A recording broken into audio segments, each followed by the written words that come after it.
दोस्तों सब्सक्राइब करें और इस बेल आइकन को दबाएं और पाएं वीडियो सबसे पहले। मैं भारत को भारतीयता की मान्यता के आधार पर फिर से खड़ा करना चाहता हूं, उस काम में लगा। एक पुरानी कहानी है जो दस्तावेजी है, कल्पना की नहीं है। एक अंग्रेज अधिकारी था कर्नल कूट, वो हैदर अली से लड़ा। हैदर अली ने उसको परास्त किया।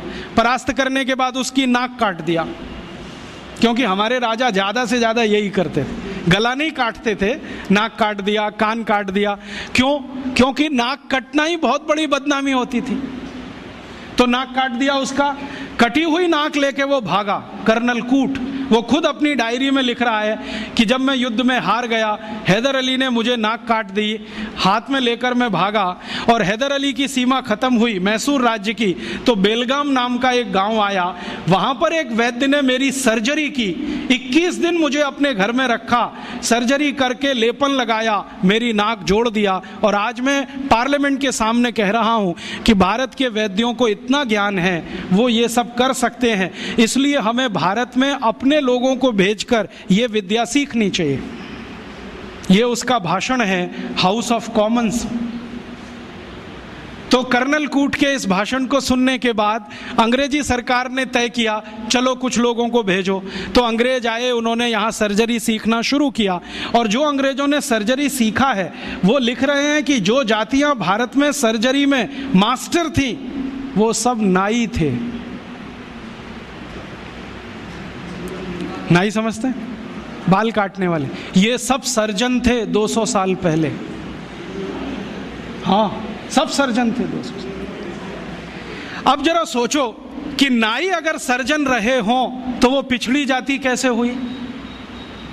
अंग्रेजों ने उनको 1881 के सर्वे में पिछड़ी जाति घोषित किया। उसके पहले इस देश में नाई कभी भी पिछड़ी जाति में नहीं थे। 1881 में सेंसस हुआ सबसे पहला, और आज तक वो चल रहा है, हर 10 साल में होता है जनसंख्या का गणना। अंग्रेजों ने पहली गणना में नाइयों को पिछड़ा वर्ग में डाल दिया। और एक अंग्रेज कहता है कि ये अच्छा ही है, क्योंकि ये विद्या में इतने ऊंचे हैं, अगर इनको नीचे नहीं लाओगे ये गुलामी कभी स्वीकार नहीं करेंगे। और आज हमारी सरकार भी उनको पिछड़ा ही कहती है। उनके हाथ में इतना हुनर है, उंगलियों में इतनी फ्लेक्सिबिलिटी है। वो आप देखते हैं ना, बाल काटते समय वो गर्दन भी काट सकते हैं, सोचो ना। और इतनी सफाई से उस तरह चलाते हैं, उस तरह से वो किसी ट्यूमर को भी काट के निकाल सकते हैं। ये सब बहुत बड़े सर्जन रहे। और आज से 200 साल पहले के दस्तावेज बताते हैं कि कांगड़ा और उसके आसपास, कुर्ग और उसके आसपास, मैसूर और उसके आसपास जितने सर्जरी सिखाने वाले केंद्र थे, उन सबके आचार्य नाई ही थे जातियों। ये सब सर्जन थे। और इन्होंने जो सर्जरी सिखाई है वो हिंदुस्तान के गांव-गांव फैलाई। फिर अंग्रेजों ने क्या किया, ये जो सर्जरी सिखाने वाले केंद्र थे, इन सबको गैर कानूनी घोषित कर दिया। एक कानून बनाया जिसका दुर्भाग्य से नाम है इंडियन एजुकेशन एक्ट।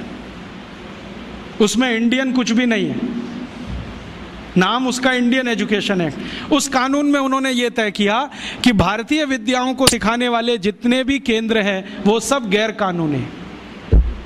तो उन पे ताले डलवाए गए, नहीं डाले तो मरवाया गया, उनको आग लगवाई गई, कितने लोगों को जिंदा जला दिया। वो कहानी सुने तो आपकी आंखों से आंसू निकल आए। ये अत्याचार 100 साल हुआ, उसमें ये विद्या खत्म हो गई। और फिर बेईमान अंग्रेजों ने क्या किया कि यहां से सर्जरी सीखा और उनके अपने रिकॉर्ड्स में वो सब है। हिंदुस्तान को ये बताया कि देखो हम तुम्हें वापस सिखा रहे हैं। और यहां से सर्जरी सीखकर जो डॉक्टर बने लंदन में, उन्होंने fellow of the royal society की स्थापना की, जिसमें डिग्री लेने के लिए आज हमारे डॉक्टर जा रहे हैं। और उस प्रमाण पत्र को लाके दरवाजे पे बड़ा टांगते हैं। मैं देखो FRS, उसमें शहद लगा के चाटो तो विटामिन C भी ना मिले।